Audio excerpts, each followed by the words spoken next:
दोस्तों, इस सीरीज को बनाने का मेरा एक कारण ये भी था कि हमारे देश में एक बहुत बड़ी समस्या है रोजगार। आप यकीन मानिएगा कि बहुत सारे लोग आज अपने जीवन की मूलभूत जरूरतें, जो कि रोटी कपड़ा और मकान, स्वास्थ्य, चिकित्सा और शिक्षा है, उसके लिए भी संघर्ष कर रहे हैं क्योंकि रोजगार नहीं है। मैंने इसके ऊपर में पूरा एक डिटेल वीडियो बनाया है कि नौकरी क्यों नहीं मिल पा रही है, रोजगार क्यों नहीं मिल पा रहा है। अगर आपने उस वीडियो को नहीं देखा है तो उस वीडियो को जरूर देखिएगा।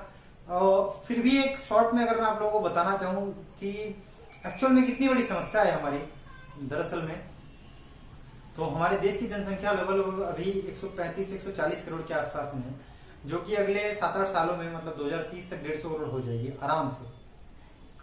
और अभी अगर हम लोग अपने यहाँ फैमिली का संख्या देखें हम लोग के यहाँ पे, तो लगभग 6 लोग फैमिली में होते हैं। अगर 150 से भाग करेंगे 6 तो लगभग 25 करोड़ आएगा।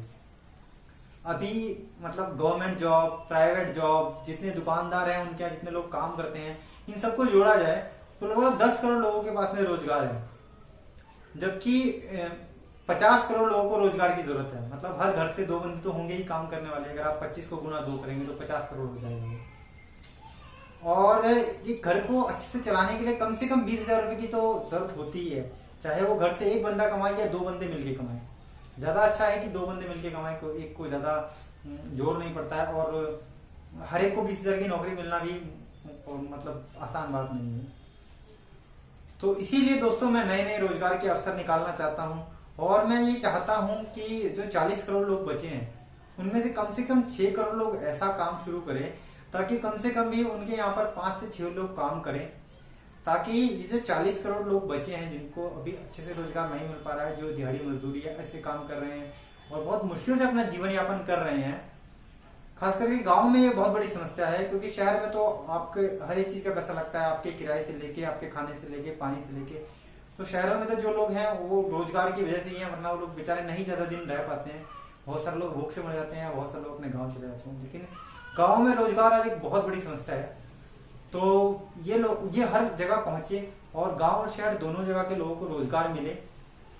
तो अगर 6 करोड़ लोग कुछ ऐसा सोच पाएंगे कि हम लोग कुछ अपना व्यवसाय करें ताकि हम लोग कुछ 4-5 लोगों को काम भी दे पाए, तब जाके ये समस्या काफी हद तक हल हो पाएगी। हालांकि गवर्नमेंट ने इसके लिए बहुत कदम उठाए हैं। अभी 1 करोड़ लोगों को मुद्रा लोन दिया गया था और बहुत सारे लोगों को घर भी दिया गया था प्रधानमंत्री आवास योजना के तहत। तो वैसे ये प्रयास अच्छे हैं, लेकिन फिर भी अभी जन सामान्य तक ये उतने आसानी से नहीं पहुंच पा रहे हैं। पहुंचे हैं लेकिन मतलब जहां 10 की जरूरत है वहां 1 पहुंचाए। तो जरूरत है ऐसे और बहुत सारे प्रोग्राम को चलाने की, इसको और बढ़ाने की, लोगों तक पहुंचाने की।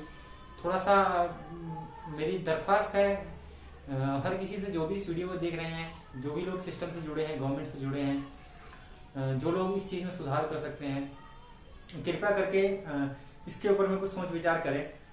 और जो लोग अगर अपने से कुछ अपना व्यवसाय करने में सक्षम है या अपना घर लेने में सक्षम है, वो लोग प्राइवेट तरीके से अपना व्यवसाय खोलें या लोन लेके अपना मकान बनाएं, ताकि एक बेहतर जिंदगी आप लोग जी सकें। और इसी के लिए दोस्तों मैंने ये पूरी सीरीज बनाई है, ताकि रोजगार के नए नए अवसर आ सके, जिससे कि हमारे देश में खुशहाली आए, हर किसी का जीवन अच्छा और सुंदर बने। हेलो फ्रेंड्स, मैं आपका दोस्त रवि प्रसाद, डायरी ऑफ लाइफ से। तो दोस्तों कैसे हैं आप सब? आइए शुरू करते हैं वीडियो का सेकंड पार्ट। तो जिंदगी की मूलभूत जरूरतों से लेके पैसों तक के सफर को एक सूत्र में बांध के रोजगार के नए नए अवसर तलाशने की हम लोग शुरुआत करते हैं। तो दोस्तों इस सीरीज की शुरुआत करते हैं हम लोग रोटी से, यानी कि अनाज के क्षेत्र से। तो अगर हम लोग किसी भी क्षेत्र की बात करें तो उसकी शुरुआत होती है रॉ मटेरियल से, यानी कि कच्चा सामग्री से। इसी तरह अगर हम लोग खाने की बात करें या रोटी की बात करें तो उसके लिए भी सबसे पहले अनाज हम लोग पैदा करते हैं या अनाज को हम लोग बनाते हैं। उसके बाद में उस अनाज को पकाकर खाने लायक बनाया जाता है। तो उसी तरह से खाने के व्यवसाय में भी, रोटी के व्यवसाय में भी 2 तरह के क्षेत्र हैं। पहला है रॉ मटेरियल यानी कच्चा सामग्री, जो कि अनाज है, और दूसरा है खाने का। तो हम लोग आज दोनों पहलुओं के ऊपर में बात करेंगे। तो शुरुआत करते हैं हम लोग कच्चा सामग्री से। तो अगर बात की जाए अनाज के क्षेत्र में कच्चा सामग्री की, तो अनाज के लिए सबसे जरूरी है जमीन। एक उपजाऊ जमीन का होना हमारे लिए बहुत जरूरी है, जिसके लिए एक अच्छी खाद का होना बहुत जरूरी है। वैसे तो खेत की जुताई भी एक बहुत ही अहम भूमिका निभाती है भूमि की उपयोगिता बढ़ाने में, लेकिन हम लोग शुरुआत करेंगे खाद से, क्योंकि हम लोग मशीनरी को हम लोग अगले पार्ट में हम लोग डिस्कस करेंगे। तो इसीलिए हम लोग शुरुआत करते हैं खाद के व्यवसाय से। मतलब अनाज के क्षेत्र में कच्चा सामग्री जो कि हमारे रोटी के व्यवसाय की है, उसके बारे में खाद के कैसे व्यवसाय हो सकते हैं। तो अगर बात की जाए खाद के क्षेत्र में व्यवसाय की, तो हम लोग वही पुराने 4 स्तंभों के ऊपर बात करेंगे जिसके ऊपर में हर व्यवसाय आके टिका होता है। अगर आप लोगों ने वो वीडियो नहीं देखा है जिसमें मैंने इसके बारे में पूरा डिटेल से बताया है, तो आप लोग आई बटन में या एंड स्क्रीन पे उस वीडियो का लिंक देख सकते हैं और आप उस वीडियो को जरूर देखिएगा, ताकि आपको किसी भी बिजनेस को, मतलब जो भी आप बिजनेस करना चाह रहे हैं, जो भी आप व्यवसाय करना चाह रहे हैं, जो भी आप करियर बनाना चाह रहे हैं, उसके लिए आपको काफी मदद मिलेगी। उस वीडियो में बताया गया है सिर्फ 4 ही पहलू होते हैं जिसके ऊपर में हर व्यवसाय, हर करियर टिका होता है। तो अगर आप लोग उसे देखेंगे तो आप लोगों के लिए काफी फायदेमंद होगी वो वीडियो। तो वही पहला नंबर रिसर्च एंड डेवलपमेंट, दूसरा मैन्युफैक्चरिंग है, तीसरा मार्केटिंग एंड सेल्स है और चौथा है उसका डिस्ट्रीब्यूशन। तो आइए हम लोग जानते हैं इसको पूरे डिटेल में विस्तार से कि अनाज के क्षेत्र में ये चारों पहलू किस तरह से काम करते हैं। तो दोस्तों अगर बात की जाए अनाज के क्षेत्र में कच्चा सामग्री की, तो सबसे पहले बात करते हैं रिसर्च एंड डेवलपमेंट की। तो रिसर्च एंड डेवलपमेंट के लिए दोस्तों अगर अनाज के क्षेत्र में हम लोग बात करें, तो आप लोग सभी लोग जानते हैं कि अनाज के लिए सबसे जरूरी है भूमि, और भूमि के लिए सबसे जरूरी है खाद। तो अगर खाद के क्षेत्र में बात की जाए रिसर्च एंड डेवलपमेंट की, तो आप लोग ऐसी चीजों का रिसर्च कर सकते हैं जिससे कि भूमि की उर्वरकता बढ़े और साथ ही साथ में अनाज की उत्पादन भी बढ़ सके। अगर बात की जाए आज की खेती की, तो हमारे देश में अभी भी खेती में बहुत ज्यादा पिछड़ापन है, जिसकी वजह से हम अपनी उत्पादन क्षमता का आधा भी नहीं हम लोग उत्पादन कर पाते हैं। बहुत सारा अनाज जो है वो भूमि की उर्वरकता सही तरीके से ना होने की वजह से, उसकी जुताई सही तरीके से ना होने की वजह से, सही उपकरण ना होने की वजह से, या जो अनाज हम लोगों ने पैदा कर लिया है उसका रख रखाव सही तरीके से ना होने की वजह से, मौसम की वजह से, या कीटाणुओं की वजह से, कीट पतंगों की वजह से हमारा बहुत सारा अनाज नुकसान हो जाता है।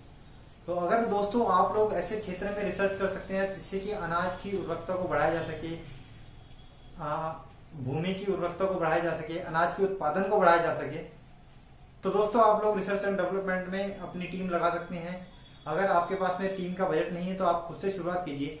आप अकेले से कोई एक एक्सपेरिमेंट करके देखिए, चाहे वो अपने खुद के खेत में कीजिए। अगर आपका एक एक्सपेरिमेंट भी अगर आपके खेत के लिए अच्छा साबित हुआ, तो यकीन मानिए लाइन लग जाएगी लोगों की कि आपने ऐसा क्या किया जो कि आपने इतना अच्छा अपने खेत में उत्पादन किया, आपकी भूमि की उर्वरकता बढ़ी है। थोड़ा समय लगता है शुरुआत में, लेकिन यकीन मानिए अगर सच में आप सच्चे मन से कर रहे हैं, अगर आपने अच्छी नॉलेज ली है, आपने उसके बारे में पढ़ा है, तो भगवान भी आपकी मदद करता है। और एक बार जहां आपका काम हुआ, उसके बाद में तो फिर नाम और पैसा दोनों आ जाए। तो अगर बात की जाए खाद के क्षेत्र में मैन्युफैक्चरिंग के व्यवसाय, तो मैन्युफैक्चरिंग के व्यवसाय में दोस्तों आप ऐसी खाद का उत्पादन कर सकते हैं जो कि भूमि की उर्वरकता को बढ़ाए और साथ ही साथ में अनाज का उत्पादन भी बढ़ाए। इस क्षेत्र में दोस्तों मेरे जितने भी इंजीनियर भाई हैं, चाहे वो मैकेनिकल इंजीनियर है, चाहे वो इलेक्ट्रिकल इंजीनियर, चाहे वो सॉफ्टवेयर इंजीनियर है, वो सब अपना करियर बना सकते हैं। और साथ ही साथ में अपने और दोस्तों के लिए भी काम, वो लोग रोजगार के नए नए अवसर प्रदान कर सकते हैं। और यकीन मानिए अगर आप लोगों को नॉलेज अच्छी है, आप लोगों में काबिलियत है, तो आप लोगों को पैसों के लिए फाइनेंसर भी मिल ही जाएंगे। तो शुरुआत कीजिए दोस्तों। तो अगर बात करते हैं तीसरे फील्ड की, मार्केटिंग एंड सेल्स की, तो खाद के व्यवसाय के लिए अगर आप लोग मार्केटिंग एंड सेल्स करना चाहते हैं, तो आप लोग ऐसे खाद उत्पाद का मार्केटिंग कीजिए, वैसे खाद उत्पादों को आप लोग सेल कीजिए, लोगों तक पहुंचाइए, जो कि भूमि की उर्वरकता को बढ़ाएं और अनाज के उत्पादन को भी बढ़ाएं। लेकिन दोस्तों जो भी काम आप कीजिएगा वो मेहनत और ईमानदारी से कीजिएगा, क्योंकि मार्केटिंग एंड सेल्स इतना ज्यादा संवेदनशील विषय है। आप लोगों ने कई बार देखा होगा, लोग ऐड देख के लोगों का बेवकूफ बनाते हैं कि काले को गोरा बनाइए, लंबे को छोटा, लंबे को छोटे को लंबा बनाइए। इस तरह के बहुत उल्टे पुल्टे ऐड आते हैं, और जिसके चक्कर में लोग फंस के कई बार अपना पैसा, अपनी उम्मीद सब कुछ लगा देते हैं और बाद में उन्हें निराशा हासिल होती है।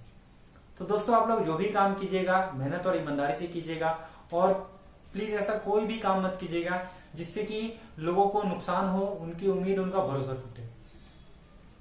तो अगर बात की जाए चौथे और अंतिम क्षेत्र की, तो वो है डिस्ट्रीब्यूशन। आप लोग खाद के व्यवसाय में डिस्ट्रीब्यूशन का व्यवसाय खोल सकते हैं, जिसमें आप लोग शुरुआत कर सकते हैं। सबसे पहले डिपो है, आप डिपो खोलिए जिसमें कि अनाज का भंडारण हो सके। जो भी अनाज का उत्पादन होगा उसको स्टोर करने के लिए आप बड़े बड़े वेयर हाउस बनाइए, बड़े बड़े स्टोर बनाइए, जिसमें कि अनाज को सही तरीके से रखने के लिए टेम्परेचर, ये सब चीजें, बहुत सारे मापदंड होते हैं, आप उसको पूरा कीजिए और एक अच्छा सा गोदाम बनाइए। वो नहीं कर सकते हैं तो एक और है, उसमें आप होलसेल बनाइए। जो अनाज वहां से होलसेल में आएगा, होलसेल के बाद में फिर वो दुकानदारों तक जाएगा और फिर दुकानदारों से वो लोगों के घरों तक जाएगा। तो अब आप देखिए कि आपके नॉलेज के हिसाब से, आपकी समझदारी के हिसाब से, आपके बजट के हिसाब से, आपके हालात के हिसाब से आपके लिए कौन सा क्षेत्र सबसे उत्तम है। आप इसमें से किसी भी क्षेत्र में अपना डिस्ट्रीब्यूशन का व्यवसाय कर सकते हैं। तो दोस्तों, जितना मुझे समझ में आया मैंने आप लोगों को बताया। अभी इस सीरीज की शुरुआत भी नहीं हुई है। आप यकीन मानिए, मैं इतने इतने अवसर बता दूंगा आपको करियर के कि अगर इसके बाद भी कोई बंदा काम नहीं करना चाह रहा है तो मतलब उसका मन ही नहीं है यार काम करने का। वरना भगवान की दया से बहुत सारे अवसर मैं आप लोगों को बताने वाला हूँ। बने रहिएगा दोस्तों मेरे साथ इस सीरीज में। मैं आपका दोस्त रवि प्रसाद, डायरी ऑफ लाइफ से। जल्द ही मिलते हैं दोस्तों इस सीरीज के अगले पार्ट में। तब तक के लिए गुड बाय, टेक केयर।